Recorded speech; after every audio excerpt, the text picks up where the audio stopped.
ठीक है, माई सिक्वल शुरू कर रहे हैं जी। ठीक है रोहित, आपने माई सिक्वल किया हुआ पहले तो आता है सारा? ठीक है, तो जी सबसे पहले माई सिक्वल करने से पहले आपको ये पता होना चाहिए कि माई डेटाबेस क्या होता है। ठीक है, ड्रुपल तूने पता, तेरे को डेटाबेस तूने कर लिया है? जी। डेटाबेस क्या है तेरे अकॉर्डिंग? बेसिकली हमारा डाटा एक ऑर्गेनाइज टेबुलर फॉर्म में स्टोर हो जाता है। टैबुलर फॉर्म में डेटा स्टोर होता है, उसको डेटाबेस कहते हैं। कितने टाइप का डेटाबेस होता है?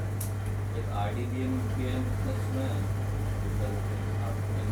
एसक्यूएल और एक नो एसक्यूएल तो सर गलत है। वाई लैंग्वेज है और जो डेटाबेस दो टाइप का होता है, एक डीबीएमएस होता है, एक आरडीबीएमएस होता है। ठीक है, डेटाबेस मैनेजमेंट सिस्टम डीबीएमएस की फुल फॉर्म है। आरडीबीएमएस की फुल फॉर्म है रिलेशनल डेटाबेस मैनेजमेंट सिस्टम। ठीक है जी।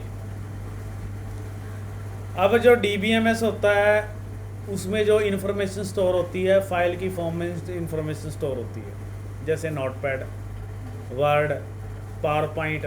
इसमें जब इन्फॉर्मेशन स्टोर की जाती है वो हमारी फाइल्स की फॉर्म में इन्फॉर्मेशन स्टोर की जाती है। और जो आरडीबीएमएस होता है उसमें जो डेटा स्टोर किया जाता है वो टेबल्स की फॉर्म में डेटा स्टोर किया जाता है, टैबुलर फॉर्म में। ठीक है, डीबीएमएस का एक ड्रॉबैक है, वो ये ड्रॉबैक है कि डीबीएमएस में अगर आपने 2-3 फाइलें बना ली जिसके अंदर इंफॉर्मेशन स्टोर कर ली, एक नोटपैड में, एक पावर पॉइंट में, एक वर्ड में, तो आप उनमें से कॉमन इंफॉर्मेशन गेट नहीं कर सकते, रिलेशनशिप नहीं बना सकते उन फाइलों का। डीबीएमएस में रिलेशनशिप नहीं बना सकते हम। एक फाइल दूसरी फाइल साथ। हाँ, ये फैन बंद कर दो यार, ये डिस्टर्ब कर रहा है। हाँ, मतलब किसी भी फॉर्म में नहीं तो एक्सपोर्ट भी नहीं हो सकता है। नहीं उधर से रस्सी खींचनी पड़ेगी बस। ठीक है, छोड़ दो, ये आवाज ठीक है यार, ठीक है कर दो बंद, कर दो बंद, बस ये वैसे ही हो रहा है। जो डीबीएमएस होता है उसमें आपका डेटा जो है फाइल की फॉर्म में स्टोर किया जाता है, और आरडीएमएस में जो डेटा होता है वो टैबुलर फॉर्म में स्टोर किया जाता है। डीबीएमएस में फाइलों का रिलेशनशिप नहीं बन सकता, जैसे वर्ड है, पावर पॉइंट है, एक्सेल है, आपने उनके बीच में से कोई कॉमन इन्फॉर्मेशन गेट करनी है तो वो नॉट पॉसिबल है। तो इसमें कनेक्ट भी कर सकते हैं वैसे आरडीबीएमएस में एक्सेल के साथ अगर डाटा क्या करना है आपने? शीट में अगर डालना है डाटा, अब वो तो कर सकते हैं, वो चीज़ अलग है। यानी कि इसमें ऐसा नहीं है कि आप फाइलों का रिलेशनशिप बना सकते हैं। रिलेशनशिप का एग्जैक्टली आप कैसे डिफाइन करेंगे? रिलेशनशिप बनाना, कंपेयर करना है इसको? कंपेयर करना, राइट। रिलेशनशिप दो फाइलों को आपस में से कॉमन इन्फॉर्मेशन निकालना। बट अगर आप काम कर रहे हो इसमें आरडीबीएमएस में, आपने टेबल्स बनाए हैं तो उसमें से आप कॉमन इन्फॉर्मेशन गेट कर सकते हो बिटवीन 2 टेबल्स। ठीक है जी। डेटाबेस में मैनिपुलेशन वेरी डिफ़िकल्ट है। मैनिपुलेशन क्या होता है? इंसर्ट, डिलीट, अपडेट, सेलेक्ट करना, फैच करना। रीज़न क्या है? अब मान लो आपने बहुत सारी इन्फॉर्मेशन स्टोर की है, एक आपने 10th क्लास के बच्चे की है, एक 9th क्लास के बच्चे की, एक 8th क्लास के बच्चे की है। हर साल नए बच्चे आ रहे हैं स्कूल में, हर आप अलग अलग फाइलें बनाओगे फोल्डर में। अगर आपके पास कोई 2-3 साल के बाद बच्चा आकर ये बोलता है जी मैं 9th क्लास का स्टूडेंट हूँ, मेरी इन्फॉर्मेशन निकाल के दो, ठीक है, तो हमें बहुत ज़्यादा मतलब कि गो थ्रू करना पड़ेगा अपना डेटाबेस कि वो फाइल कहाँ पे पड़ी है सिस्टम में, कौन से सेशन का बंदा था, ईयर क्या था उसका, वो फोल्डर देखेंगे, ऑर्गेनाइजेशन, फिर उसकी फ़ाइल देखेंगे, फिर चेक करेंगे यहाँ पे। उसमें हमारे पास कोई ऐसा क्विक टाइम फैसिलिटी अवेलेबल नहीं है कि सीधी क्वेरी लगाई और डेटा फैच कर लिया, रिट्रीव कर लिया डेटाबेस। तो डीबीएमएस में क्या है कि फाइलें हमारी अलग अलग बनती हैं और उनको उनके अंदर से डेटा जब हम निकालते हैं बहुत ज़्यादा हमें डिफ़िकल्ट होता है मैनिपुलेशन करना। समझ में आई कि मेरी बात? आरडीबीएमएस में क्या होता है कि अगर आपके पास बहुत ज़्यादा डेटा भी पड़ा है टेबल्स में, उसमें एसक्यूएल क्वेरीज होती है कि अगर आपने कोई इन्फॉर्मेशन सर्च करनी है तो आप सीधा सेलेक्ट कमांड लगा के जो बच्चा आया उसका नाम पूछो या रोल नंबर पूछो, ईयर पूछो, उसके बिहाफ पर आप उसकी इन्फॉर्मेशन क्लिक करो तो वो डेटाबेस से फैच करके ले आएगा। आपको अलग अलग फोल्डर फाइलें चेक करने की ज़रूरत नहीं है। समझ में आ गई मेरी बात?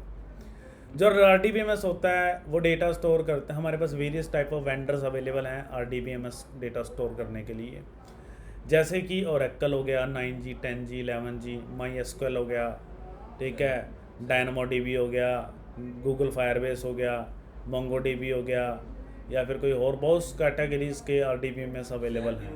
क्या जी? सैप उसी का ही पार्ट है, but SAP is a different thing, अलग चीज़ है, ठीक है।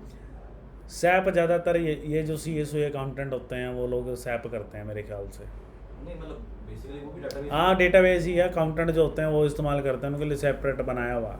हमारी कंपनी भी यूज करती है। हाँ, और जो RDBMS होता है, सॉरी DBMS जो होता है, उसमें जो डेटा स्टोर होता है वो फाइल्स की फॉर्म में डेटा स्टोर किया जाता है, ठीक है। उसमें ये हम यूज नहीं करते। बिल्कुल। डुप्लीकेसी होने के चांसेस DBMS में बहुत ज़्यादा हैं। आपने फाइल बना ली, दोबारा फाइल बना लोगे, वो कोई प्राइमरी की का ऑप्शन तो अवेलेबल नहीं है यूनिकनेस के लिए। RDBMS में आपके पास फीचर्स अवेलेबल हैं प्राइमरी की रखने के लिए, यूनिक की रखने के लिए, ताकि एक बार एंट्री डल गई, दोबारा एंट्री डाले तो डुप्लीकेट एंट्री का हमारे पास एरर आ जाए।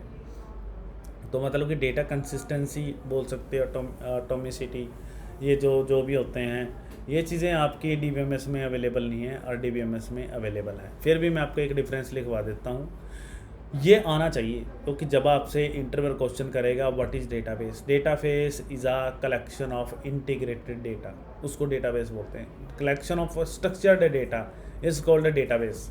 स्ट्रक्चर्ड डेटा क्या होता है? मान लो मैंने डेटाबेस किसी भी चीज़ को बोला जा सकता है, जैसे मैंने विशाल को कहा कि विशाल आपने एक रूम में AC चला है, उसकी इन्फॉर्मेशन कलेक्ट करनी है, और 1 मंथ के बाद मैं तेरे से सारी इन्फॉर्मेशन लूँगा कि वो AC कब किसने कौन से दिन ऑन किया, कितने टेम्परेचर पर चला, कब बंद हुआ, ये सब। अगर वो अपनी कॉपी पे लिखने के बाद कॉपी पे वो मेरे पास आए 1 महीने बाद, तो मैं कुछ भी नहीं उसमें से एनालाइज कर पाऊँगा क्या है, क्योंकि वो सिस्टमेटिक नहीं है।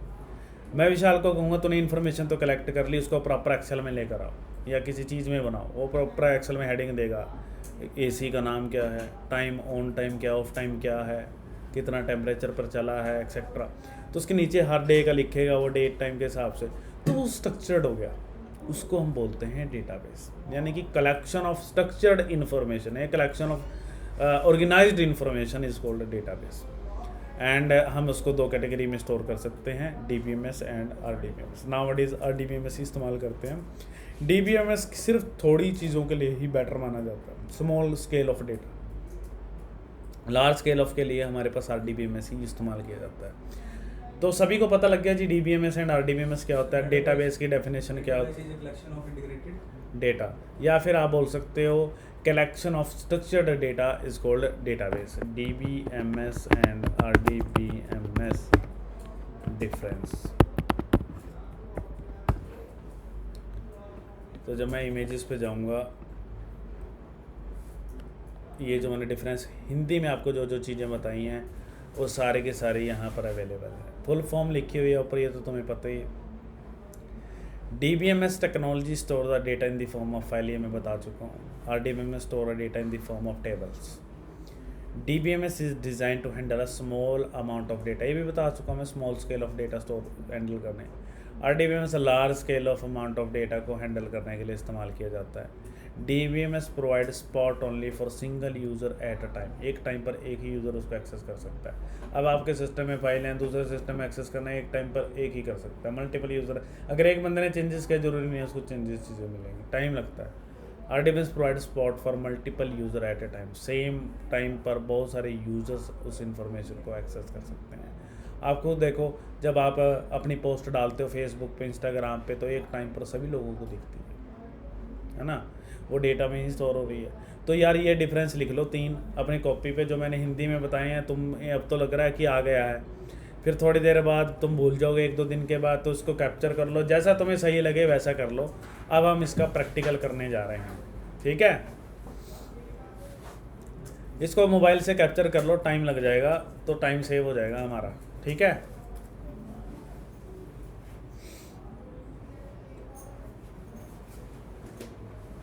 फाइल का मतलब क्या है? फाइल क्या है? टेबल तो फाइल में ही जा रहा है बेसिकली। क्या जी? डाटा जो है DBMS फाइल फॉर्म में स्टोर करता है, इसका क्या मतलब है? DBMS किसकी फाइल में? DBS डाटा फाइल की फॉर्म में डाटा स्टोर करता है। हाँ, तो एक्सेल, वर्ड, पावर पॉइंट ये सब फाइल्स तो हैं, नोट पैड। जी मतलब टेबल भी तक फाइल में ही जाएगा ना in the end. Table is a different thing. Table बनता है डेटाबेस के अंदर, जो हमने बनाया था सिक्वल में, टैबलर। टैबलर हो गया। टेबल की शक्ल होती है उसकी, वो कोई फाइल नहीं होती, वो एसक्यूएल फाइल, डेटाबेस फाइल होती है वो। ये वाली फाइलें दूसरी हैं, नोटपैड फाइल्स, उसका प्रोग्राम फाइल्स की बात हो रही है। CSV भी एक तरह से DBM नहीं, DBMS है वो भी। वो भी DBMS है। हाँ, क्योंकि उसने कॉमर्स लिए। क्योंकि वो इस वजह से है, अगर आप ये बोलोगे कि एक्सेल के अंदर मैं 2 फाइलें बना लूँगा, शीट बना लूँगा, उसमें से कंपेयर निकाल लूँगा, फिर वो तो RDBMS हो गया। नहीं, क्यों नहीं है वो? क्योंकि आपका अगर एक्सेल में डेटा स्टोर है और नोटपैड में स्टोर है, तो नोटपैड और एक्सेल का तो आप कॉमन नहीं निकाल सकते ना, इस वजह से वो DBMS कहलाता है। वो तो एक्सटेंशन का डिफरेंस नहीं होता किसी। यार वो चीज़ डिफरेंट है। RDBMS में क्या होता है कि जो डेटा स्टोर किया जाता है वो टैबुलर फॉर्म में होता है, इसमें फाइल्स बनती हैं, जैसे अलग फाइल, नोटपैड फाइल अलग बनेगी, एक सेपरेट फाइल आप इंफॉर्मेशन स्टोर करने के लिए वो सेपरेट फाइल बनेगी, वैसे सब। डाटा टाइप आपका इंफॉर्मेशन अलग फाइल में हो जाएगी वगैरह। आपने जितनी इन्फॉर्मेशन स्टोर करनी है आप उतनी फाइलें बनाते हो। अब मान लो आपने एक स्टूडेंट की इन्फॉर्मेशन स्टोर करनी है, उसका नेम, रोल नंबर, एडमिशन, उसका रिजल्ट, आपने एक फ़ाइल बना दी उसकी। अब नेक्स्ट उसी फाइल में तो नहीं डाल सकते हैं ना, आप नई फाइल बनानी पड़ेगी, नोटपैड फाइल नई फाइल बनानी पड़ेगी ना, चलिए नहीं बढ़ सकता। आप उसी में नहीं डालोगे ना। अगर आप एक्सेल सीट की भी बात करोगे, सर एक्सेल में स्टोर कर लेंगे सभी बच्चों का, पर आप उसी ईयर की करोगे ना, नेक्स्ट ईयर की तो नेक्स्ट एक्सेल सीट बनानी पड़ेगी ना आपको, नहीं तो उसमें खिचड़ी हो जानी है। समझ रहे हो ना मेरी बात को? बट RDBMS में क्या, एक टेबल बनता है, उसमें डेटा स्टोर किया जाता है, हम उसमें से फैच कर सकते हैं क्वेरी लगा के, वो कुछ नहीं है यार, बहुत सिंपल सी बात है, इसमें कोई ज़्यादा बड़ा मास्टर की तरह बन जाएगा। हाँ वो नहीं है। समझ में आ गई बात जी? अब प्रैक्टिकल करें। अब सभी को क्या करना है, हमारे पास जब भी हम आज से 10-15 साल पहले जब MySQL के अंदर काम करते थे, तो हमें एक separate command line interface MySQL store करना पड़ता था, जैसे आपका कमांड प्रॉम्प्ट होती है वैसे वाला, है ना। पर नाउ-अ-डेज़ अब वो दौर जा चुका है, अब GUI का टाइम है। जैसे आप GUI पे काम करते हो, PHP MyAdmin ओपन करके, वहाँ पे भी SQL होता है टॉप पे GUI, अब वहाँ पे भी कर सकते हैं।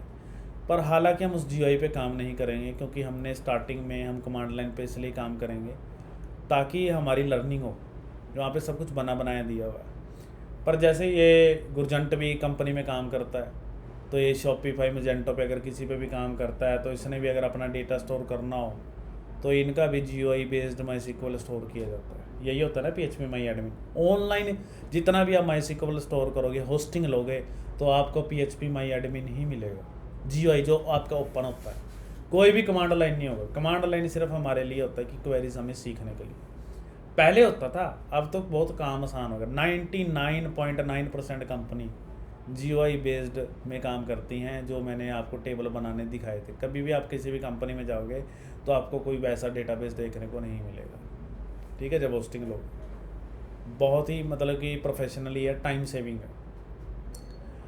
अब जो हमने XAMPP इंस्टॉल किया है वो एक अपाचे लिनक्स बेस्ड सर्वर है। X मतलब X operating system, A stand for Apache, M stand for MySQL, P stand for PHP and P stand for Perl।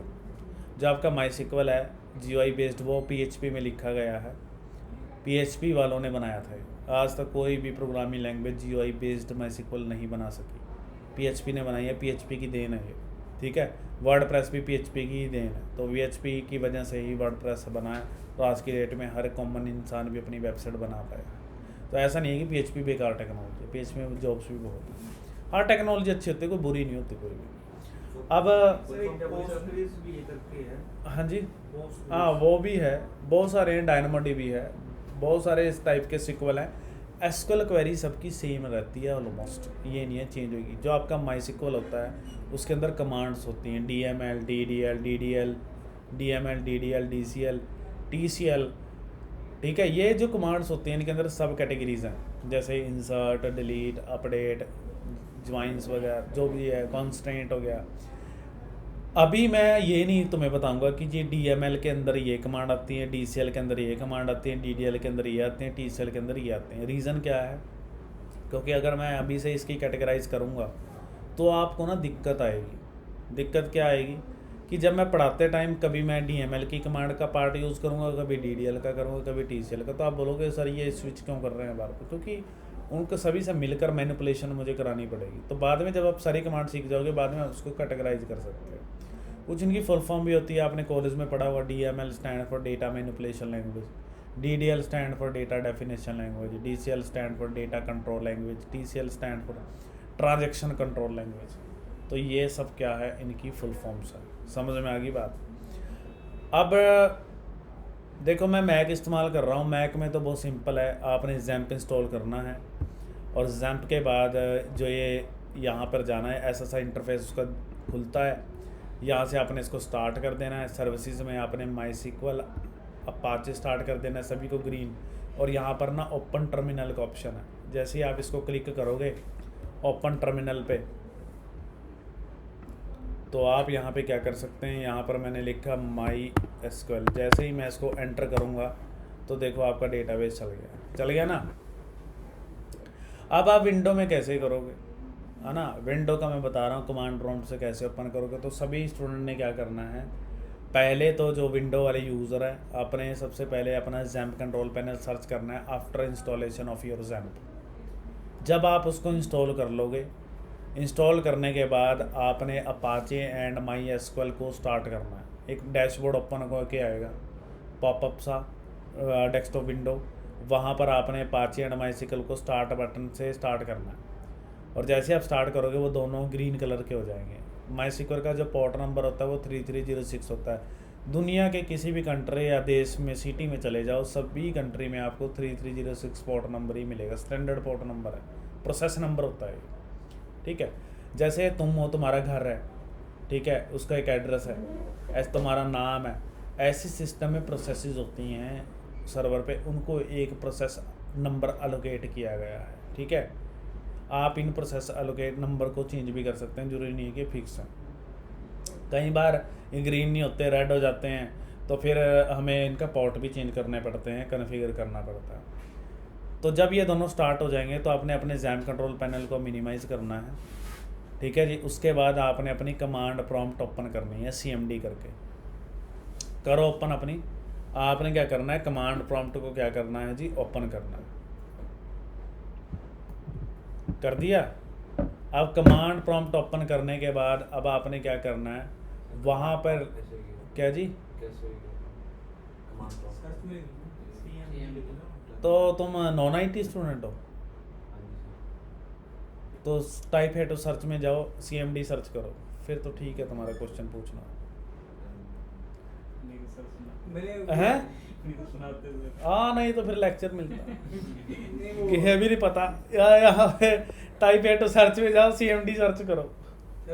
ये तो कंप्यूटर का बेसिक है। कमांड में उसमें कमांड वो प्रॉम्प्ट कर रहे हैं। एक फोल्डर बना लिया एक ड्राइव में, उसके आगे कर सकता हूँ क्या बना ना, कुछ नहीं कर सकते उसमें, कुछ नहीं कर सकते। एक और वो मैं बाद में बताऊंगा कैसे सेव करना। टर्मिनल ओपन कर लो यार। लिनक्स पे तो मुझे कमांड देखनी पड़ेगी इसको चलाने के लिए भाई। लिनक्स पे तो कमांड देखनी पड़ेगी, मैं कुछ नहीं। होगा, आप बता दीजिए पहले। अरे नहीं, इसको देखना पड़ेगा मुझे ना, मैं भूल गया हूँ इसकी कमांड। एक लड़का और तो काम करता था, मुझे देखनी पड़ेंगी। आपका ओपन टर्मिनल का ऑप्शन नहीं आ रहा जैम्प में? चलो वो कमांड से चलाना पड़ेगा, चल जाएगा, पर ऐसा नहीं है कि नहीं चलेगा, सब कुछ चलता है किसी भी। अब आपने कमांड प्रॉम्प्ट ओपन कर लीजिए। कमांड प्रॉम्प्ट ओपन करने के बाद अब आपने वहाँ पे लिखना है CD लिखो, 2 डॉट लगाओ। CD लिख के यहाँ पे नहीं दिखने को मिलेगा क्योंकि मेरा तो डायरेक्ट ओपन हो गया, तुम्हारा तो ओपन होना है। तो आपने लिखना है CD करके 2 डॉट लगानी है, तो आप उससे बैक आ जाओगे। CD का मतलब होता है चेंज डायरेक्टरी। ये कोई MySQL की कमांड नहीं है, डोज की कमांड है। डोज मतलब डोज ऑपरेटिंग सिस्टम है, दुनिया का सबसे पहला ऑपरेटिंग सिस्टम था जो तुमने ओपन किया हुआ है, डोज। ये कमांड लाइन इंटरफेस प्रोवाइड करता है डोज की फुल फॉर्म होती है डिस्क ऑपरेटिंग सिस्टम। 5 MB का सॉफ्टवेयर था दुनिया का सबसे पहला डोज। उसके बाद CD 2 डॉट लगाओ आप और बैक आ जाओ। तो आपके पास वहाँ पे ना C कोलन रह जाएगा अकेला, रह गया। अब आपने बैक आगे, अब आपने दोबारा फिर वहाँ पे लिखो CD स्पेस और वहाँ पे टाइप करो XA और टैब प्रेस करो अपने कंप्यूटर से। XA के बाद टैब प्रेस करो, टैब, देखो वहाँ पे जैम्प टाइप हो गया होगा अपने आप, हो गया टाइप। उसके बाद आपने एंटर कर देना है, तो आप जैम्प फोल्डर में चले गए जो आपकी C ड्राइव के अंदर है। उसके बाद आपने दोबारा फिर लिखना है CD स्पेस MY और टैब प्रेस कर दो, वो MySQL खुद टाइप कर देगा आपके लिए। कर दिया? अब हाँ जी, एंटर कर दे। अब एंटर कर दो। हाँ, उसके बाद फिर लिखो CD स्पेस BI और टैब प्रेस कर दो, वहाँ पर बिन अपने आप टाइप कर देगा। BI हाँ, टैब प्रेस आ गया बिन, और एंटर कर दो। कर दिया एंटर रुपल? मैं नहीं कर रहा हूँ, तुम्हारे में भी डायरेक्ट ओपन हो गया? मेरे को पता चल गया, मैं भी सुन रहा था कैसे कर रहा है। Sam, मेरे को पता लग गया कि आप फोल्डर में जा रहे हैं उसके हाँ। बेसिकली। जैम सी में ना हो तो क्या जी? जैम सी में जिस ड्राइव में है उस ड्राइव में जाना पड़ेगा। उसके बाद लिखो mysql.exe, नेक्स्ट कमांड लिखो इसी के अंदर ही इसके अंदर माई नहीं सीडी नहीं डालेंगे ना, mysql.exe स्पेस स्पेस आइफन, ये वाला आइफन होता है, ये वाला, ये देखो इधर, ये वाला, इसको आइफन बोलते हैं। आइफन यू वाला, अल्फ़ाबेट वाला, YOU वाला नहीं, यू, हाँ, यू के बाद चिपका कर लिखो रूट, ROOT, रूट, और एंटर कर दो। तो देखो MySQL MariaDB आ गया होगा। तो ये कमांड तुमने याद कर लो, क्योंकि ये डेली आपने जब भी MySQL स्टार्ट करना है तो ये कमांड फॉलो करनी है। अब मैं दोबारा तो डेली तो ये बताऊंगा नहीं कि जी हाँ जी ये यहाँ पे बिन में जाओ, ऐसे ऐसे करो। तो डायरेक्टली हो जाता है, ये अपने मोबाइल पे कैप्चर कर लो जो भी है, एक्सेट्रा XYZ, रैम के GUI में ऑप्शन है शेल वाली, उसका क्लिक करते डायरेक्टली हो जाता है उससे। वो भी है, पर ये भी पता होना चाहिए, कई बार ये इम्पोर्टेंट है। ये वहाँ पर जाओगे, जैम्प ओपन करो, ये ऐसे करो, वो करो। बेसिकली कमांड प्रॉम्प्ट ही ओपन हो रहा है। हाँ, तो इसमें पर सेल के थ्रू ओपन हो रहा है जैम कंट्रोल पैनल, कोई बात नहीं, उससे नहीं होगा। नहीं तुम्हारा चल रहा है MySQL MariaDB, जैसे चल रहा है ठीक है बस। पर ये चीज़ भी पता होनी चाहिए जो मैंने बताई है। आगे बात समझ में जी? डन है? तो ये MariaDB आपको देखने को मिल रहा है यहाँ पर, मेरी तरह आपका भी आ गया होगा। 2000 में आया था ये, MariaDB बना था, जो कि ओपन सोर्स है, कोई भी व्यक्ति इसको फ्री ऑफ कॉस्ट इस्तेमाल कर सकता है। इवन अगर आप होस्टिंग लेते हो, होस्टिंग वाले बंदे आपको फ्री में डेटाबेस देते हैं, आपको बाय करने की ज़रूरत नहीं है। अगर आपकी एप्लीकेशन लार्ज स्केल पे चल रही है, एक कंट्री से दूसरी कंट्री, तीसरी कंट्री, चौथी कंट्री, तो आप ओरेकल डेटाबेस का इस्तेमाल करते हो। 10G, 11G, 12C लाइसेंस लेने पड़ते हैं, ठीक है। माइक्रोसॉफ्ट डॉट में काम कर रहे हो तो माइक्रोसॉफ्ट एसक्यूएल सर्वर का लाइसेंस लेना पड़ेगा, बट ये ओपन सोर्स है। अगर आप कोई भी ऐप देखोगे iOS यूज़र की, एंड्रॉयड यूज़र की, या फिर PHP वालों की, जावा वालों की, पाइथन वालों की, या फिर ये नोड वालों की, वो भी व्यक्ति यही इस्तेमाल करते हैं। इसकी एसक्यूएल क्वेरी कॉमन है।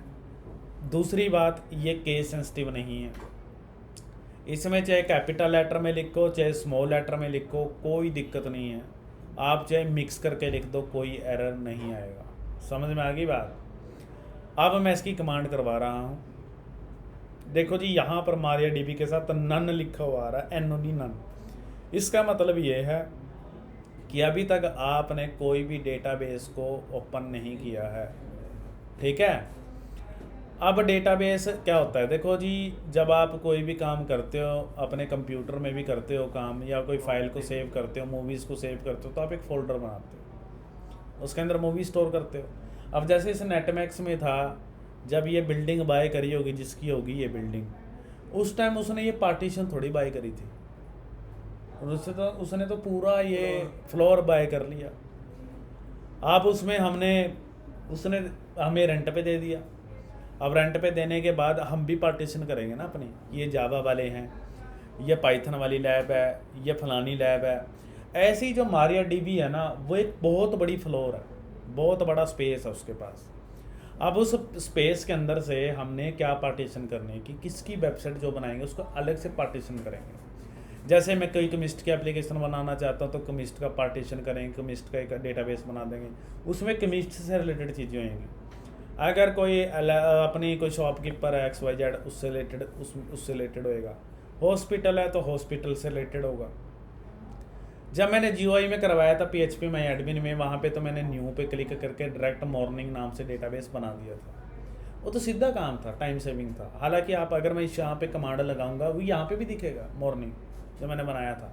ऐसा नहीं है जो उधर बनाएंगे इधर नहीं दिखेगा, इधर बनाओ उधर भी दिखेगा, उधर बनाओगे इधर भी दिखेगा। कमांड लाइन से एक्सेस कर लो या डायरेक्ट एक्सेस कर लो, कोई दिक्कत नहीं है। ठीक है जी। अब जो मैंने GUI बताया था पढ़ाया था वो दूसरे फैकल्टी नहीं पढ़ाते, वो सीधा कमांड लाइन पे काम कराते हैं और इम्प्लीमेंट करवाते हैं। या फिर थोड़ा बहुत पाइथन जब मैंने पढ़ाई थी मैं तो करवाता हूँ, दूसरों का मुझे नहीं पता। अब पार्टीशन का बेनिफिट क्या होगा अगर हम करेंगे। देखो जी, कल को मैंने प्रोजेक्ट बनाया, किसी को प्रोजेक्ट देना है उसका, वो जहाँ मर्जी होस्टिंग करे खुद करे, तो वेबसाइट के साथ या ऐप के साथ उसका MySQL डेटाबेस एक्सपोर्ट करके दे दूँगा, उसका टेबल उसका डेटा वो जाएगा ऑनलाइन डेटाबेस में अपलोड कर देगा, वहाँ पे चल जाएगा। अगर मैं पार्टीशन नहीं करूँगा, डायरेक्ट स्टोर करूँगा तो वहाँ पे इतनी ज़्यादा खिचड़ी हो जाएगी। केमिस्ट वाले शॉपकीपर वालों के तो होच पोच काम हो जाएगा। तो कल को अगर डेटा देना हो उसको तो हमें कैसे पता लगेगा कौन से टेबल्स उसके थे, कौन से टेबल उसके थे। दैट्स वाई हम क्या करते हैं, अपना डेटाबेस बनाते हैं। आगे बात समझ में। अब मुझे ये जानना है कि मेरे सिस्टम में कौन कौन से डेटाबेसेस बने पड़े हैं, जो एक नाम से अगर एक बार डेटाबेस बन गया दोबारा उस नाम से डेटाबेस नहीं बन सकता। एरर भी आ जाएगा, this database is already exist, ये एरर आ जाएगा। अभी मैं यहाँ पे कमांड लगा रहा हूँ जो कि ये है शो स्पेस डेटाबेसेस। इससे मेरे पास क्या हो जाएगा, लिस्ट आ जाएगी कितने हमारे पास डेटाबेसेस हैं। ये देखो, ये मेरे पास डेटाबेसेस की लिस्ट आ गई।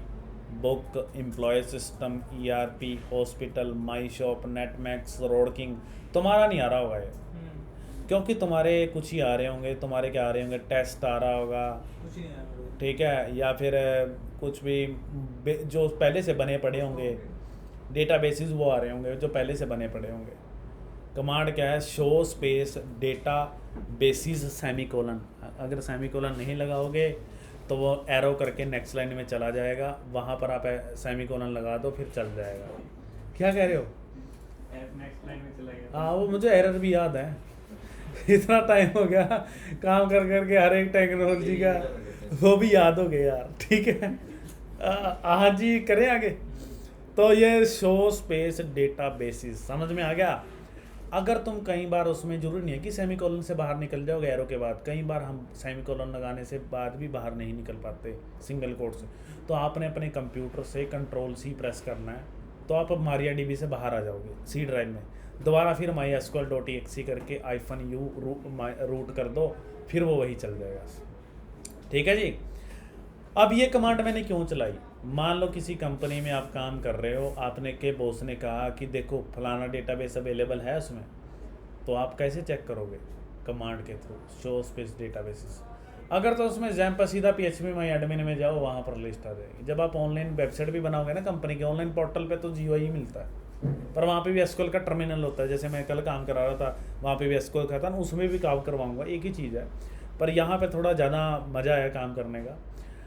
अब देखो, अब हम यहाँ पे क्या करेंगे, अपन देखो मैंने मॉर्निंग नाम से भी डेटाबेस बना रखा था, वो भी आ रखा है जो हमने GUI पे बनाया था। अब हम अपना बनाएंगे, उसकी कमांड क्या है, उसकी कमांड है क्रिएट डेटाबेस। देखो जी, जब भी आप यूज़र डिफाइन कोई भी नाम रखोगे उसके बीच में ना स्पेस नहीं होना चाहिए। जैसे मैंने डेटाबेस का नाम रखना चाहता हूँ Chandigarh aroma, right, Chandigarh aroma अगर मैं रखूँगा तो चंडीगढ़ स्पेस अरोमा नहीं लिख सकता, एरर आएगा। मुझे चंडीगढ़ _ अरोमा लिखना है, क्योंकि जब हम उसको एक्सेस करेंगे उस टाइम हमें प्रॉब्लम आएगी। तो इस चीज़ का ध्यान रखना है, कभी भी किसी स्टूडेंट ने स्पेस नहीं देना, ना टेबल्स बनाते टाइम, ना डेटाबेस बनाते टाइम, ना कॉलम नेम बनाते टाइम। समझ कमांड प्रॉम्प्ट में सपोज अगर हम फोल्डर बनाते हैं, फोल्डर बनाते हैं, कहाँ पे बनाते हो? नेम डायरेक्टली करके, हाँ, तो वहाँ पे भी अगर हम वो स्पेस नहीं दे सकते। यार इसका कनेक्शन और इसका नहीं, है कनेक्शन कुछ कहाँ नहीं पर है। कहाँ ले गया है था? कुछ नहीं है, मैंने कर किया था, पर वो आप जैसे आपने बताया ना, मुझे लगा उसमें होता अरे ही है वो। मैं समझ रहा हूँ तू मेरे से क्या प्रॉब्लम है, क्या सुनना चाहता है, क्या तेरा क्वेश्चन है। इसका ये है, इसको ये लग रहा है कि मैं डोज में काम कर रहा हूँ, डोज में ना स्पेसिस नहीं दे सकते, वैसे स्पेसिस दे सकते हैं, ऐसा नहीं है। ये डेटाबेस का रूल है, ये कोई कमांड प्रॉम्प्ट या डोज का रूल नहीं है कि मैं एक डायरेक्टरी करते टाइम आप स्पेस नहीं दोगे, वहाँ दे सकते हो। अच्छा। डोज की कमांड का रूल ये है कि कभी भी आप यूज़र डिफाइन नेम दोगे तो वहाँ पर आपको प्रॉब्लम अब करोगी इन फ्यूचर, जब डेटा फैच करोगे या कुछ भी करोगे, क्वेरी चलाओगे। समझ में आई बात मेरी विशाल? ये नहीं है कि हम कमांड लाइन कमांड प्रॉम्प्ट में काम कर रहे हैं, यहाँ पर नहीं दे सकते कि दुनिया के कमांड प्रॉम्प्ट की ये रूल्स हैं कि स्पेस नहीं दे सकते, ऐसा कुछ भी नहीं है। देखो इन्होंने खुद अपने आप दिया है परफॉर्मेंस अंडरस्कोर स्कीमा, ये मैंने तो नहीं बनाया, तुम्हारा भी बना हुआ है, तो इन्होंने भी अंडरस्कोर लगाया हुआ है ना, इन्होंने कौन सा स्पेस दिया हुआ है, समझ में आई बात? कैसे कैरेक्टर में सिर्फ अंडरस्कोर अलाउड है कि कोई और भी कैरेक्टर अलाउड है? देखो जी मैंने तो आज तक अंडरस्कोर इस्तेमाल किया है, यही वर्ड वाइड यही चलता है। जैसे कणक की रोटी खाते हैं हम, सारी दुनिया ही खाती है, तो वैसे ही अंडरस्कोर भी वैसे ही इस्तेमाल हो रहा है, नॉर्मल सी बात है, ठीक है, ये चीज़ है। बाकी यार काम होना चाहिए, जब अंडरस्कोर कर रहा है तो फालतू क्यों सोचना। तो तुमसे ये नहीं कहेगा डेवलपर या टीएल तुम्हारा प्रोजेक्ट मैनेजर या क्लाइंट जी मुझे अंडरस्कोर पसंद नहीं है, कुछ और लगाओ। एप्लीकेशन चल रहा है उसको तो ये देखना भी नहीं ये चीज़ क्या है, उसको ये भी नहीं पता, उसने तो पैसे दे दिए काम हो रहा है, उसको ये तो ये भी नहीं पता होगा ये क्या होता है ना। तुम्हें खुद की बॉडी के बारे में नहीं पता, हमारा लीवर कहाँ पे रखा हुआ है, कैसे काम कर रहा है, किडनी कैसे काम कर रही है, दिल कैसे काम कर रहा है ना, तुम्हें पता तो नहीं, रिकवरी तुम्हारी ऑटोमेटिक हो रही है। चलो एनीवेज भाई, आगे हम डेटाबेस बना रहे हैं, तो डेटाबेस बनाने की कमांड क्या है, क्रिएट डेटाबेस, डेटाबेस का नाम तुम्हारा चल गया जी, कमांड प्रॉम्प्ट, चल गया। चलो ठीक, अच्छी बात है। Create is a pre defined keyword, space database also pre defined. अब डेटाबेस का नाम मैंने रखा है चंडीगढ़ अरोमा, और यहाँ पर मैंने सेमीकोलन लगा दिया है, समझ में आ गई बात। Create space database space Chandigarh underscore aroma, समझ में आ गई बात।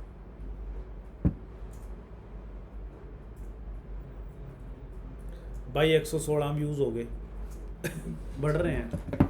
Chandigarh create space database space Chandigarh underscore aroma, enter करो तो देखो डेटाबेस बन चुका है, ठीक है जी। आ गया तुम्हारे कंप्यूटर में, ये नहीं आएगा my SQL server has gone away, ये तुम्हारे में तो डायरेक्ट आएगा। ये रीज़न क्या कि अगर मैं मैक में थोड़ी देर काम ना करूँ ना, वो सर्विसेज को ऑटोमेटिकली स्टॉप कर देता है बैकएंड पे टेम्परेरी के लिए, ताकि एनर्जी सेव हो सके, बैटरी सेविंग हो सके, क्योंकि नहीं तो प्रोसेसेस बिजली खाती रहती हैं पीछे, उसकी वजह से। तो ये तुम्हारे में नहीं आएगा, तुम्हारे में सीधा ही आएगा क्वेरी ओके 1 रो इफेक्टेड 0.00 सेकेंड्स जो भी हैं, ठीक है जी, बन गया। अब हम ना शो डेटाबेसिस सेमीकोलन लगाएंगे और चेक करेंगे कि क्या हमारे पास वो डेटाबेस आ गया है कमांड द्वारा। देखो एरो, अप डाउन एरो, जिससे हम गेम खेलते थे बचपन से, लेफ़्ट साइड से left side, right side up से आगे, बैकवर्ड से पीछे जाते थे, ऐसे ही अपवर्ड की लगाओ तो जो पुरानी कमांड्स होंगी वो आती रहेंगी आगे। और यहाँ पर एंटर कर दो तो देखो यहाँ पर चंडीगढ़ अरोमा आ जाएगा, ये रहा देखो चंडीगढ़ अरोमा। अब ये नहीं है कि तुमने कमांड प्रॉम्प्ट बंद कर दिया कल को भी आ जाएंगी वो, नहीं, ये अभी की बता रहा है टेम्परेरी, जैसे उसको बंद करेंगे फिर वहाँ नहीं बंद हो जाएंगी, ठीक है जी। पता लग गया। तुमने जब दोबारा शो स्पेस डेटाबेसिस करा तो यहाँ पर चंडीगढ़ अंडरस्कोर अरोमा आ चुका है। अब इसको ड्रॉप करना सीखेंगे। मान लो ये बन गया, गलती से बन गया, अब हमें इसको ड्रॉप करना है या फिर किसी का डेटाबेस ड्रॉप मारना है। डिलीट, ड्रॉप का मतलब डिलीट होता है। अगर ये एक बार डिलीट हो गया भाई, ये कभी ज़िंदगी में वापस नहीं आ सकता, जितना मर्जी जोर लगा लो, ठीक है, ये वापस नहीं आएगा। इसको जब आप ऑनलाइन होस्टिंग लोगे तो वहाँ पर जब होस्टिंग लेते हो जिस भी कंपनी से, वो तुम्हें ऑप्शन देती है कि तुम्हें क्या बैकअप फीचर लेना है, उसके पैसे लगते हैं अलग से, ठीक है। वो तुम्हारी अटक नहीं है, वो क्लाइंटों को बात पहले से समझा दो कि भाई तेरा डेटाबेस उड़ गया ना, कल को मैं जिम्मेवार नहीं हूँ, नहीं तो अपना बैकअप फीचर रख लिया, मैनुअल बैकअप ले ले। बैकअप फीचर का क्या है, मान लो किसी वजह से एक्सीडेंटली आपसे कोई कमांड चल जाती है, आप डिस्ट्रॉय हो जाता है, या वहाँ पर बम गिर गया कहीं पे डेटा सेंटर में और वो डिस्ट्रॉय हो गया, तो हम उनके पास बैकअप से डेटा सेंटर होते हैं। देखो आपने अजूर क्लाउड पढ़ा होगा, वहाँ पे भी बात समझाते हैं। तो बैकअप्स क्या होता है, हर एक 24 घंटे के बाद वो डेटाबेस का बैकअप लेता है जितने भी रिकॉर्ड होते हैं, ताकि अगर डेटाबेस डिलीट हो जाए तो उसकी रिकवरी हो सके। तो वो रिकवरी फीचर के थ्रू ही होता है, बट वहाँ पे बोट्स होते हैं, वो ऑटोमेटिक ले लेते हैं। जब आप रिकवरी बटन पे क्लिक करते हो तो वो वापस आ जाता है। वैसे तो वो आ सकता है, अदरवाइज नहीं आ सकता। अब देखो ये डेटाबेस है, अभी इसके अंदर एक भी टेबल नहीं मैंने बनाया। अगर मैं इसके अंदर टेबल बना दूं, जब मैं ड्रॉप डेटाबेस करूंगा तो उसके अंदर के जो टेबल होंगे वो भी डिस्ट्रॉय हो जाएंगे, डिलीट हो जाएंगे, यानी कि पूरा डेटाबेस उड़ जाएगा। अंडरस्टूड? तो ड्रॉप करने की कमांड क्या है, ड्रॉप स्पेस डेटाबेस स्पेस, यहाँ पर लिखेंगे हम चंडीगढ़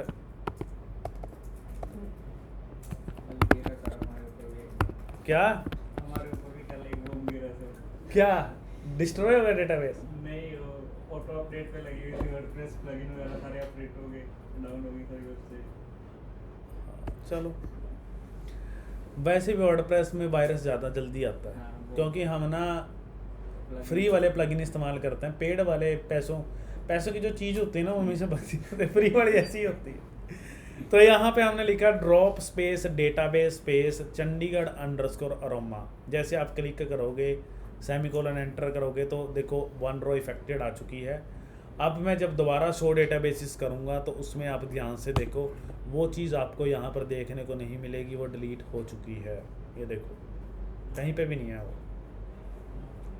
ठीक है जी, तो ये कमांड्स आ गई समझ में आपको, क्रिएट डेटाबेस की, ड्रॉप डेटाबेस की। ठीक है जी, और अब हम दोबारा क्या कर रहे हैं, अब दोबारा फिर हम ड्रॉप करने की कमांड होगी, दोबारा फिर हम बना लेते हैं create space database space Chandigarh underscore aroma. बनाओ, बना ली। उसके बाद अब आपने क्या करना है, बनाने के बाद अब आपने लिखना है यहाँ पे यूज़, उसके बाद आपने लिखना है चंडीगढ़ अंडरस्कोर अरोमा सेमीकोलन। आपने लिखना है use space Chandigarh underscore aroma. Use क्यों लिखा, यूज़ से हमें ये डेटाबेस हमने सेलेक्ट कर लिया है, और देखो मारिया डीबी के अंदर हमें ये पता लग जाता है कि हम इस डेटाबेस में आ चुके हैं। बिल्कुल, अगर आप एक्सीडेंटली किसी और डेटाबेस के अंदर आ चुके हैं, अगर आपने दूसरे डेटाबेस में जाना है तो दोबारा यही कमांड लगेगी। ऐसा नहीं है कि इसको बाहर आने के लिए एक्स्ट्रा, तो मैं यूज़ से शॉप में जाना चाहता हूँ, शॉप का तुम्हारा तो डेटाबेस बना हुआ नहीं है, बट तुम जस्ट अपनी आंखों से देख लो। देखो यहाँ पे जब क्लिक करूँगा तो यहाँ पे आ रहा है डेटाबेस चेंज्ड। समझ में आ गई बात?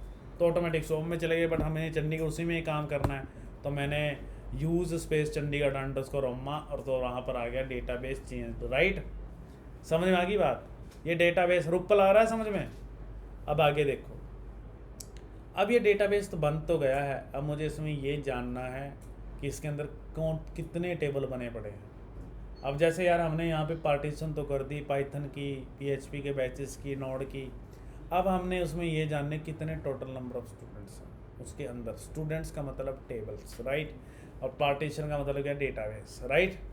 तो उसके लिए एक कमांड होती है शो स्पेस टेबल्स। जैसे ही हम यहाँ पर सेमीकोलन लगाकर एंटर करेंगे तो ये बता रहा है एम्प्टी सेट है, अभी तक इसके अंदर कोई भी हमारे पास टेबल्स नहीं है।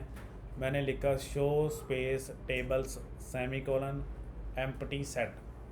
जैसे ही मैंने इसको यहाँ पर एंटर करा है तो ये बता रहा है कि इसके अंदर हमारे पास कोई भी टेबल्स नहीं है। पर अगर सर इसमें होते तो हमें लिस्ट आ जाती, लिस्ट अभी मैं बनाकर दिखाऊंगा एक, उसमें लिस्ट आ जाएगी। तो कमांड आ रही है जी समझ में, इसको ध्यान से कर लो। अब आगे देखो, अब हमने टेबल बनाना है। टेबल को हम क्या बोलते हैं, टेबल को हम एंटिटी भी बोल सकते हैं, ठीक है, एंटिटी। टेबल को हम एंटिटी भी बोल सकते हैं। एंटिटी क्या होता है, एंटिटी, एक एंटिटी कुछ भी हो सकती है, living thing object, non living thing object, उसको हम एंटिटी बोल सकते हैं। हर एक एंटिटी के इस धरती के ऊपर एट्रीब्यूट्स हैं। जैसे अगर मैं चेयर की बात करूँ तो चेयर की भी एंटिटी बना सकता हूँ। एंटिटी का चेयर का मतलब क्या है, उसकी मैं टेबल बना सकता हूँ और उसमें दुनिया की सारी चेयरों की इन्फॉर्मेशन स्टोर कर सकता हूँ। कैसे? हर एक चेयर की ना एक कॉमन एट्रीब्यूट्स हैं दुनिया की सभी चेयरों की। क्या क्या है? उसकी हाइट कितनी है, उसका वेट कितना है, उसका कलर कौन सा है, उसकी मैन्युफैक्चर डेट क्या है, ठीक है, उसकी कंट्री कौन सी कंट्री में वो बनाई गई, समझ में आई बात, कितना टैक्स लगाया उसको बाय करने में, किस बंदे ने बाय किया है, उसका मोबाइल नंबर क्या है, ईमेल आईडी क्या है, इसकी वारंटी क्या है, ठीक है जी, एक्सपायर डेट क्या है। तो ऐसे ही हम जब इसके अंदर ये क्या है, इस एंटिटी के एट्रीब्यूट्स हैं। इन एट्रीब्यूट्स को एनालाइज करके पहले हमें अपने दिमाग से सोचना होता है कि किसी भी एंटिटी के क्या क्या इंपॉर्टेंट एट्रीब्यूट्स हैं जो हमने इन्फॉर्मेशन स्टोर करनी है। जब आपको लगता है कि दीज आर द एट्रीब्यूट्स जो हमने स्टोर करने हैं, उसका हम फिर क्या करते हैं, एक टेबल बनाते हैं। हालांकि जब आप ये नहीं है कि पहले सोच लिया आपको, बाद में उसके अंदर एट्रीब्यूट्स हम चेंज नहीं कर सकते, उनको मॉडिफाई भी कर सकते हैं, उनके रीनेम कर सकते हैं, उनका डेटा टाइप भी चेंज कर सकते हैं, उसके अंदर नया एट्रीब्यूट ऐड ऑन भी कर सकते हैं और ड्रॉप भी कर सकते हैं।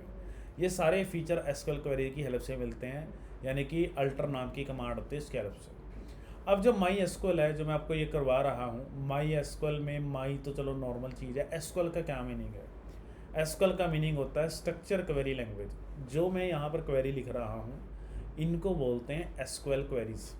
स्ट्रक्चर क्वेरी का मतलब क्या होता है? कुछ परफॉर्म करना। स्ट्रक्चर का मतलब क्या है? ऑर्गेनाइज डेटा आपने स्टोर किया, स्ट्रक्चर्ड डेटा स्टोर किया, स्ट्रक्चर के ऊपर क्या कर रहे हो आप? क्वेरी लगा रहे हो, राइट। तो अब मैं यहाँ पर एक टेबल बना रहा हूँ। मान लो मैंने ह्यूमंस की इन्फॉर्मेशन स्टोर करनी है, चंडीगढ़ के लोगों की, ठीक है। तो हम क्या करेंगे? बंदे का नाम क्या है, बंदे का एड्रेस क्या है, बंदे का या फिर ऐसा करो, नाम कर लो, बंदे का सेक्टर क्या है और उसका मोबाइल। 3 चीज़ें लेकर चल रहे हैं फिलहाल हम, ठीक है जी। अब जब भी हम एंटिटीज़ बनाते हैं तो उसके ऊपर कुछ रूल्स भी लगा सकते हैं। उन रूल्स को बोलते हैं कंस्ट्रेंट।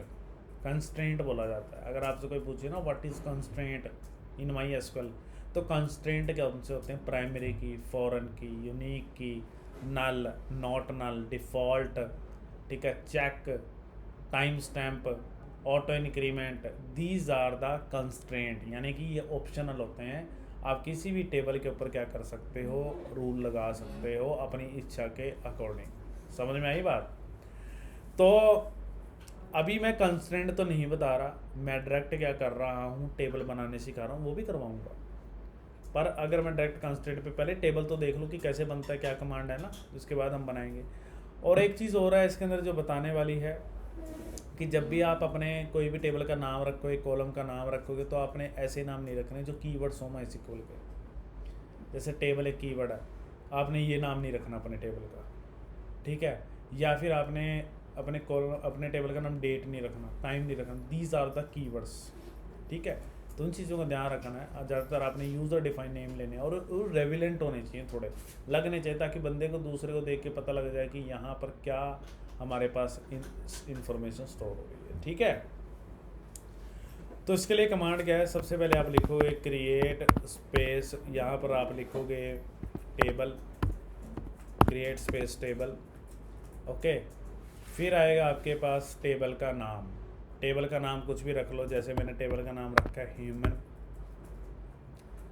उसके बाद इसकी ब्रैकेट्स के अंदर हम इसके एट्रीब्यूट्स डिफाइन करेंगे। जैसे कि मैंने लिखना है यहाँ पर इसका नाम, ठीक है। तो हमने यहाँ पे लिखा नेम स्पेस। इसका एक डेटा टाइप भी बताना पड़ेगा कि जो नेम है, कॉलम है, वो किस कैटेगरी की इन्फॉर्मेशन स्टोर कर सकता है।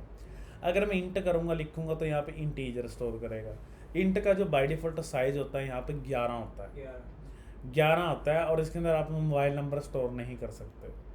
यानी कि अगर आपने इंट लिया और आप अपना मोबाइल नंबर स्टोर कर रहे हो 9728082087, पर वो तो 10 डिजिट्स का है। आप बोलोगे तो साइज़ तो सर 11 है, फिर मोबाइल नंबर क्यों नहीं स्टोर होएगा? डियर, वो जो 11 साइज़ है वो ये वाला साइज़ नहीं है, डिजिट्स टोटल कितनी है काउंट करने वाला, वो साइज़ है रेंज से 9,70,575। कितने डिजिट होगी इसमें? रेंज होगी 6 होगी, है ना। कुछ ऐसी 11 लाख वाली रेंज है जो 11 डिजिट्स है, ऐसे वाली। अगर आपने मोबाइल नंबर स्टोर करना, उसके लिए बिग इंट इस्तेमाल होगा, राइट। तो अगर स्टोर करना है, इंटीजर होता है सिर्फ नंबर वैल्यू स्टोर करने के, फ्लोट होता है डेसिमल वैल्यू स्टोर करने के लिए, डबल मतलब, और वैरकैर होता है इसके अंदर स्ट्रिंग। वैरकैर आपके स्ट्रिंग्स डेटा स्टोर करने के लिए काम आता है, और वैरकैर के अंदर आपके नंबर वैल्यू भी स्टोर हो सकती है, स्पेशल सिंबल भी स्टोर हो सकते हैं आपके, और अल्फ़ाबेट्स भी स्टोर हो सकते हैं, ठीक है जी। तो नेम को हम वैरकैर में रखेंगे। वैरकैर के अलावा एक टेक्स्ट नाम का भी डेटा टाइप होता है जिसके अंदर आप अनलिमिटेड डेटा डाल सकते हैं। वैरकैर का एक ड्रॉबैक है, वैरकैर की एक मैक्सिमम रेंज होती है। पहले तो 255 होती थी, पर अब माई सिक्वल्स के लेटेस्ट अपडेट वर्जन आ चुके हैं जैम्प के, हो सकता है उन्होंने रेंज बढ़ा दी हो।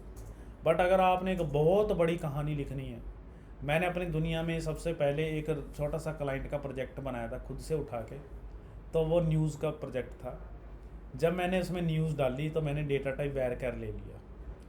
जब बंदे ने न्यूज़ अपलोड करी, स्टार्टिंग में तो मैंने टेस्टिंग के लिए डम्मी सी छोटी सी न्यूज़ डाली, वो डल गई, पर बंदे ने तो न्यूज़ वाले ने तो बहुत ज़्यादा न्यूज़ डाली, तो जब उसने न्यूज़ डाली तो वो आधी आई नहीं। मैंने वैरकैर की ना साइज़ बढ़ाने की ट्राई करी पर बढ़ा नहीं। फिर मुझे बाद में पता लगा कि वैरकैर की जगह एक टेक्स्ट नाम का भी डेटा टाइप होता है जिसके अंदर आप अनलिमिटेड डेटा स्टोर कर सकते हो, जितना चाहो उतने करैक्टर, चाहे पूरी रात लगे रहो, 4 दिन 5 दिन 6 दिन टाइप करते रहो, कोई दिक्कत नहीं है। तो सर हम यूज़ ही ना करें वैरकैर, टेक्स्ट यूज़ करें। यार देखो पता क्या है, अब बिल्कुल सही बात है।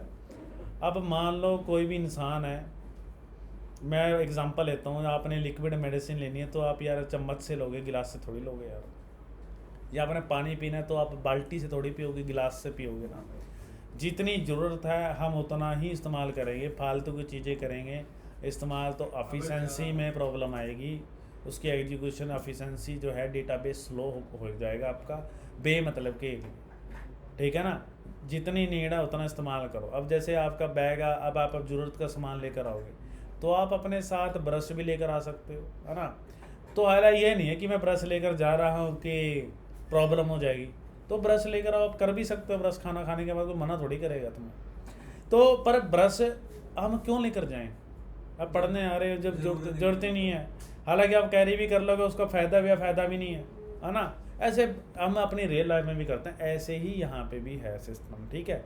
करने को तो कर लो, कोई मना नहीं है उसमें, पर जब आप किसी के लिए एप्लीकेशन बनाओगे उसकी परफॉर्मेंस डाउन होएगी, फिर किसी बंदे को पता लगा, बंदा बोलेगा यार ये क्या बना रखा, समझ में आई मेरी बात। तो ये इस वजह से है। तो यहाँ पर वैरकैर हो गया, वैर नेम हो गया। नेम के बाद हम ले लेते हैं नेक्स्ट, इसके अंदर क्या लेना जी, और मोबाइल नंबर, क्या सेक्टर भी ले लेंगे, मोबाइल नंबर ले रहे हैं। मोबाइल नंबर में बोलो बिग इंट लूँ क्या इंट लूँ, बिग इंट ले लेते हैं। अगर आपने एक्सपेरिमेंट के लिए इंट इस्तेमाल करना, मैं इंट ले लेता हूँ तुम बिग इंट ले लो, क्या मैं बिग इंट ले लेता हूँ तुम इंट लिख लेना, ठीक है। एक्सपेरिमेंट हो जाएगा कि मोबाइल नंबर स्टोर होएगा कि नहीं है, ये बाद में कर लेना। चलो अभी बिग इंट ले लो। बिग इंट जब आप लिख रहे हो, कोई इसके साथ आपको ब्रैकेट में लिखने की ज़रूरत नहीं है कि कितना ये स्टोर करे। अगर आप लिख भी दोगे कोई चक्कर नहीं है, अगर आप इंट के साथ भी ऑप्शनल होता है, लेकिन अगर ब्रैकेट में लिख दोगे 5 6 उतना लेगा, मैक्सिमम 11 तक। 11 से अब आप उसके अंदर डालोगे तो वो आपको एरर देगा रेंज का कि इसकी मैक्सिमम रेंज 11 है। समझ में आई बात। उसके बाद हम सेक्टर ले लेते हैं। सेक्टर को हमने लिया है वैरकैर, उसको भी मैंने वैरकैर ले लिया। वैरकैर के अंदर मैंने 200 लगाया और यहाँ पर लास्ट वाली ब्रैकेट बंद कर दी, सेमीकोलन। अभी मैंने एंटर नहीं करा, पहले एक क्वेरी आप क्रॉस चेक कर लो कि क्वेरी में कोई प्रॉब्लम तो नहीं है। मैच सेक्टर में वैरकैर क्यों लिया मतलब, क्योंकि जो सेक्टर होता है हम ये ले, वो तो दोनों को बनेगा, जैसे इंट का भी बनेगा और इंटीजर भी। हाँ भाई ऐसा करते हैं, सेक्टर कॉलम ठीक नहीं है। यहाँ पर सेक्टर की जगह हम लिखेंगे एड्रेस।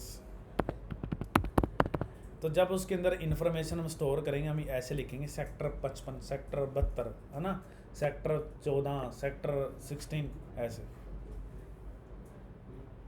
नहीं तो वही कह रहा हूँ ना कि जैसे सेक्टर आपने लिख दिया है, एड्रेस में वैरकैर डाल दिया आपने। वैरकैर तो मतलब और स्ट्रिंग करता है, स्ट्रिंग स्टोर करता है ना वैरकैर में। तो हाँ तो जैसे 72 है वो, तो वो उसको क्या, उसको डबल कोट्स में फिर जब लिखेंगे 72 को, जैसे सेक्टर 72 है। नहीं, आप नंबर में लिख सकते हो, कोई प्रॉब्लम, स्टोरेज के टाइम अच्छा, कोई प्रॉब्लम नहीं आई। आप जब इन्फॉर्मेशन डाल रहे हो यूज़र से लेके तब कोई प्रॉब्लम नहीं, बट जब आप कुछ चीज़ डिफाइन कर रहे हो उसके लिए टेबल बना रहे हो तब प्रॉब्लम है। अब उसके बाद हमने एंटर करा तो टेबल बन चुका है। अब हम यहाँ पे शो टेबल्स जब करेंगे तो आप देखोगे जो भी टेबल्स होंगे वो आपके यहाँ पे बनकर रेडी हो गए। ये देखो ह्यूमन नाम से टेबल आ गया, ठीक है जी। जो आपने टेबल बनाया था आपने ह्यूमन नाम से क्या करा जी, टेबल बना लिया। ओके डन है।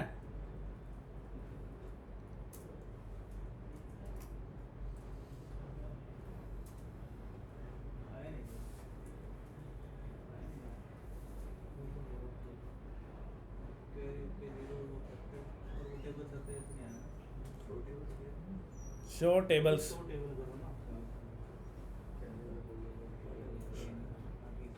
शो टेबल्स सेमी कॉलन आ गया। अब मुझे ये जानना है कि इस टेबल के अंदर मैंने क्या क्या चीज़ें डिफ़ाइन की थी। उसके लिए एक कमांड होती है डिस्क्राइब की। यहाँ पे लिखा होगा DESC स्पेस, यहाँ पर मैंने लिखा है ह्यूमन और फिर यहाँ पर लिखा मैंने सेमी कॉलन। तो देखो दीज आर द थिंग्स जो आपने डिफ़ाइन की थी। Okay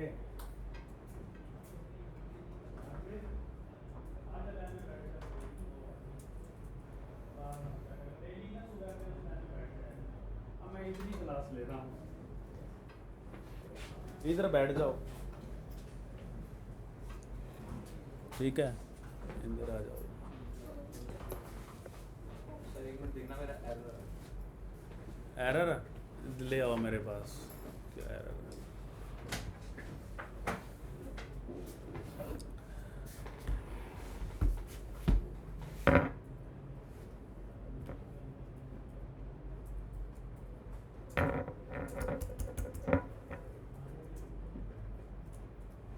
create table human name वैरकर है, मोबाइल बिगिंट है, एड्रेस के साथ। देखो ना तूने वैरकर कैसे लिखा है, ये देख तेरे आंखों के सामने है। तो पुराने वाले वैरकर तूने कैसे लिखे हैं और नए वाला वैरकर कैसे लिखा है ना, ये मिस्टेक सही करो। हाँ जी ये समझ में आ गया जो मैंने DESC लिखा है। अब आप ये कमांड भी लगा सकते हो, एक कमांड और होती है डिस्क्राइब करने की। यार देखो पता क्या, मैं ना स्पेलिंग मिस्टेक बहुत करता हूँ जब मैं पढ़ाता हूँ, टाइप करता हूँ, आपने देखा होगा डेफिनेशनों के टाइम। उसका कारण ये है, पहले मेरी ना सारी डेफिनेशन अच्छे से आती थी, मुझे स्पेलिंग डेफिनेशन है कह रहा हूँ, स्पेलिंग्स मिस्टेक करता हूँ। उसका कारण ये है कि मैंने जब से डेटाबेस सीखा है, जब मैं डेटाबेस में काम करता था ना, वहाँ पे ना शॉर्ट्स में चीज़ें होते हैं, जैसे DESC होता है, तो यहाँ पे डिस्क्राइब की स्पेलिंग तो लिखने की जरूरत नहीं, लिख सकते, कोई प्रॉब्लम नहीं है। ये देखो DESC RIB स्पेस ह्यूमन, मैंने यहाँ पे सेमीकोलन लगाकर एंटर करा तो भी चल रहा है, DESC से भी चल रहा है। अब बंदा ये सोचेगा यार पूरा क्यों लिखते हैं, टाइम्स DESC लिख लेते हैं। फिर जब कॉलम का नेम बनाओगे तो आप नेम की जगह NM लिखते हो, रोल नंबर की जगह RLL। ऐसे करते करते 1-1.5 साल अगर बीत गया तुम्हारा तो बस फिर हो गया काम। मैं तो कई बार चैट में भी शॉर्ट में लिख देता हूँ तो ये इसलिए हो जाता है। तो कोई वैसा नहीं है, तो तुम अपनी हैबिट ख़राब मत करना, तुम प्रॉपर लिखो अपने कॉलम्स के नाम के साथ। वैसे जब आप एक्चुअली में डेटाबेस बनाओगे, डेटाबेस एडमिनिस्ट्रेटर अलग बंदा होता है तो वो प्रॉपर डिफाइन करेगा। तो ठीक है जी, शॉर्ट में नहीं लिखना है, बाद में दिक्कत आती है, फिर आपका खुद को दिक्कत आनी लग शुरू हो जाएगी।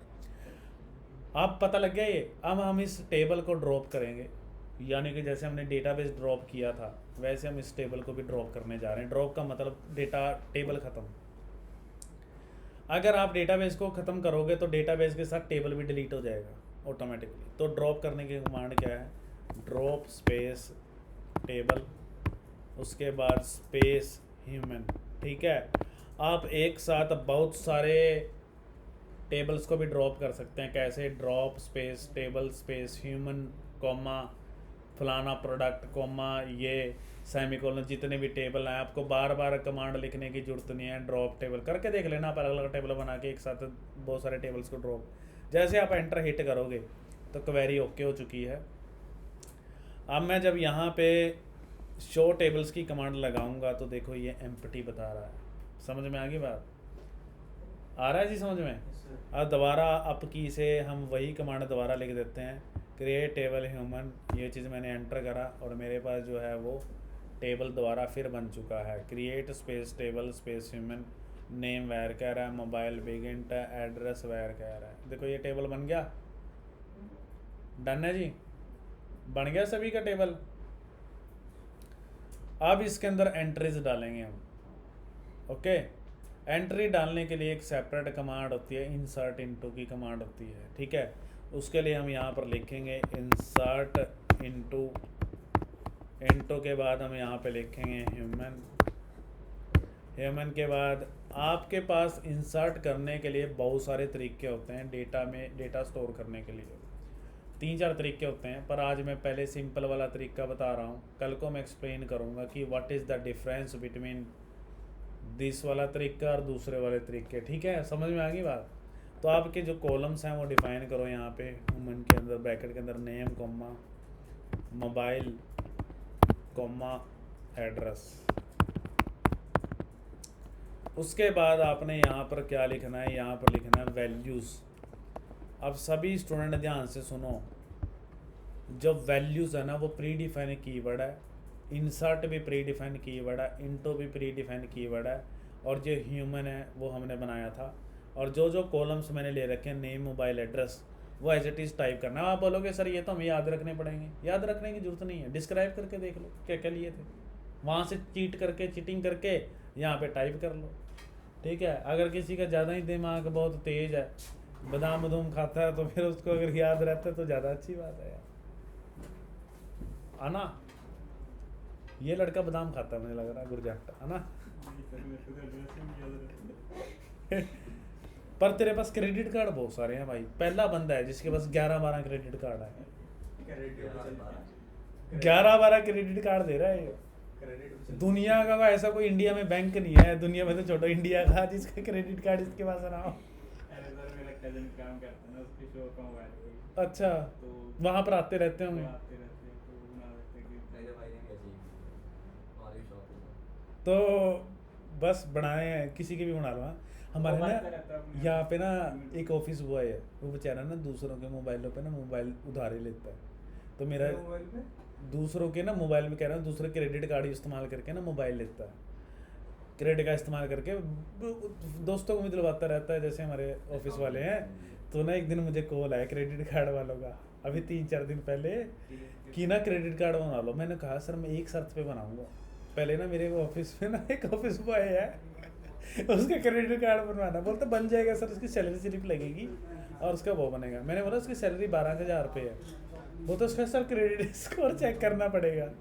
उसका पैन नंबर दिया, उसका क्रेडिट स्कोर 0 क्रेडिट हिस्ट्री नहीं होगी ना। 0 जैसे सुई से नहीं आती इधर वाली, वो सुई ऊपर उठी ही नहीं, मतलब कि 0 पे। अरे वो पता क्या कहता है सर, हाँ मैं वेट कर रहा हूँ क्या पता उठ जाए। अरे वो क्रेडिट स्कोर वाली जो सुई नहीं होती, अच्छा सूरज की 0 पे। मैंने बोला क्या पता उठ जाए, इंटरनेट डाउन हो, तो 4-5 बार चेक करा, फिर वो कह रहा है सर इसका नहीं बनेगा। मैंने बोला यार बना दो यार, कुछ नहीं होता। फिर उन्होंने डॉक्यूमेंट लेके प्रोसेस तो करवा दिया यार, देखते हैं भाई, पहला बंदा है वो जिसका बनेगा। जैसे क्रेडिट हिस्ट्री आती है ना, जिसने कभी लोन नहीं लिया, कुछ लिए क्रेडिट कार्ड वगैरह, हाँ तो अब क्या करना पड़ता है, क्रेडिट कार्ड और एफडी लेना पड़ता है। मेरे भाई ने भी ऐसे ही किया, सॉरी मैंने वो थोड़ा डिफरेंटली किया था, हाँ सॉरी यही किया उसे स्टार्ट करने के लिए, नहीं तो होता ही नहीं। तो देखो मैंने इंसर्ट इनटू ह्यूमन किया, तो नेम के इस जो वैल्यूज़ वाली ब्रैकेट है, आपका जो वैर कैर होता है उसको सिंगल कोट्स में इंफॉर्मेशन डालते हैं, डबल कोट में भी डाल सकते हैं, ठीक है, डबल कोट्स लगाना है। और वैर कैर किसका है, मोबाइल का नहीं है। एड्रेस का पहले नाम डाल लेते हैं बंदे का, बंदे का नाम डाला हमने, कुछ भी डाल दो, मीना, राइट। उसके बाद मोबाइल नंबर डालो, कोई भी कोई भी नंबर डाल दो जो आपको सही लगे। फिर कॉमा, देखो मैंने यहाँ पे डबल कोट्स नहीं डाले उसके लिए, बिग इंट के लिए, इंटीजर के लिए आपको सिंगल कोट्स डालने की ज़रूरत नहीं है। फिर आपके पास एड्रेस आ जाएगा, उसका एड्रेस डाल लेते हैं, सेक्टर 34, ठीक है। सिंगल कोट बंद, ये चीज़ मैंने डाल दी। उसके बाद हमने यहाँ पे क्या करना है, एंटर कर देना है। तो को क्वेरी हमारे पास क्या हो चुकी है, ओके हो चुकी है। ठीक है जी, अब इसका इंफॉर्मेशन हम क्या करेंगे, डिस्प्ले करेंगे। उसके लिए होगा select star from, select star from human, और यहाँ पे मैंने सेमीकोलन लगा दिया। तो देखो जो आपने डेटा डाला था वो डेटा यहाँ पर आ चुका है। ठीक है, अब मैं इसके अंदर एक रिकॉर्ड और डालकर दिखाता हूँ आपको। जैसे मीना की जगह मैंने यहाँ पे लिखा है सीता, और यहाँ पे मोबाइल नंबर डिफरेंट। प्राइमरी की तो अभी हमने लगाई ही नहीं है, तो इसलिए हमें कोई यहाँ पे एरर्स नहीं मिलेगा। जितना चाहो आप उतने रिकॉर्ड डाल सकते हो। इसका सेक्टर कुछ भी कर दो, मैंने 7 कर दिया है, एंटर करा, और ये देखो रिकॉर्ड टैबुलर फॉर्म में स्टोर होता जा रहा है। ठीक है, आ गया रुपल समझ में? तो ये चीज़ करो, सभी नोट डाउन।